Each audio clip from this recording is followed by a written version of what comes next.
you also have this clip that I think your dad recorded with you telling a story. It might be maybe your very first rap. Yeah.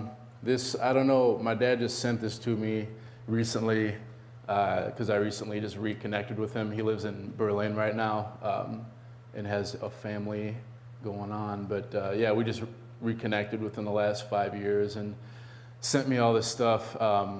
So this is me. He's basically like just getting me to make up stories like on the spot. So I'll just be like, tell me the one about the, you know, the apple and the shotgun or something, and then I'll just have to talk about it. Well, this was a thing you guys had going on. You'd have him tell a story, and you'd give him a couple things to work with, and he'd do the same to you. Yeah, this is just like a clip of. Can you tell me the one about the giant jelly bean and the magic bird? I don't know how to say that. Just tell me. Alright.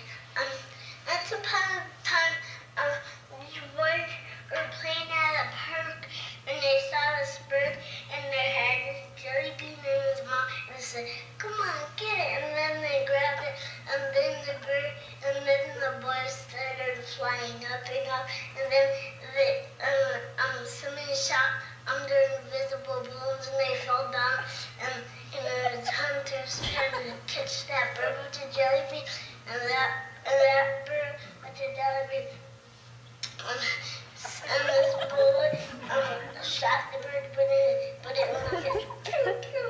It shot back at the guy's shirt. Oh! And then they got stuck on someone, and then this farmer said, "Hey, there was," and he punched him, and the guy fell down, and then he picked him up and said, "Yeah." To the next door fisherman and threw him in the water.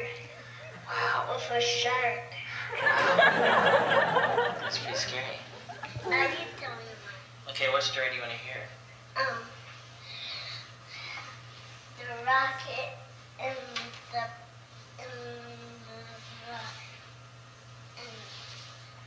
the flowers.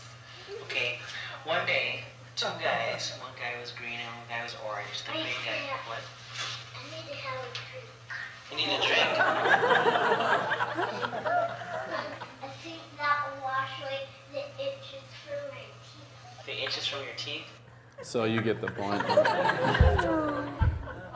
So this is how a rap career begins, kind of. Basically, story rap with lots of there's guns involved. There were guns and punching and. Sharks. Sharks. I like sharks. Did the storytelling continue like past that early kind of as a kid? I mean, do you remember or was that just kind of that era? I think I don't know. I think I recognized that I had a pretty wild imagination. To me, felt like it. So I don't know. I guess just as I grew up. My creative outlet just took kind of different forms, I guess. But, I don't know, Did you end up writing stories out? I mean, were you writing stories in school? Yeah, eventually. Not till I was 12 when I was writing stories. But before that, it'd be my friends and I would make up comics and stuff, we'd illustrate, and just, it was a complete Teenage Mutant Ninja Turtle ripoff. I mean, it pretty much was that, but we were convinced that we were doing our own thing or something. But, so yeah, it's just whatever. I really got into just ghost stories when I was little. For some reason, I knew how to just absolutely terrify myself, and obviously that's a terrifying thing, but it was also I kind of got a rush on that too. Just kind of I was always entertained by the unknown, by the endless possibilities, So I was really good at just scaring myself. And did you scare other people? I mean, were you telling the stories? Yeah, because I'd memorize. You can get books, like Scary Stories to Tell in the Dark, Part 1, Part 2, whatever, all the, whatever. And so, yeah, I had that stuff memorized. So any given notice, I could just drop like a blood-curdling ghost story or something. And I mean, I remember like being on, like there's a class camping trip. I was probably in 4th grade, and the teacher was like, does anyone want to share something? And I dropped this story, and literally like people were crying. Like I'm not even making it up. Like kids wanted to go home, and we were in the woods and stuff, and so yeah, I don't know. I was just kind of good at that. But. No, I shouldn't. I mean, I'm kind of taking this for granted, but some of you might not know if you only are aware of Roma di Luna, or this is the first time you've seen them perform. Alexei also has had which we'll get into, a whole career as a rapper, and so that's why I keep talking about this as a rap thing. So that's very interesting background for what you've gone on to do. It's like battling. Basically, your dad was teaching you how to battle. Yeah, I don't know.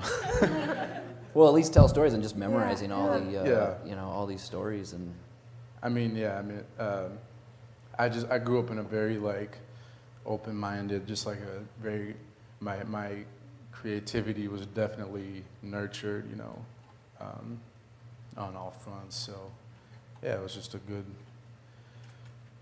time to grow up, I guess. I don't know, the 80s. So, so at any, I mean, you did start writing your own stories eventually, like at 12? Mm-hmm. Because I was my friend and I were getting in trouble for talking a lot in class. Like, the teacher liked us and we were fairly popular in the class, but we'd also, you're 12, you're just dumb, and you just interrupt the class and think you're funny and whatever. And so our punishment was like we'd have to go and like write a page, anything.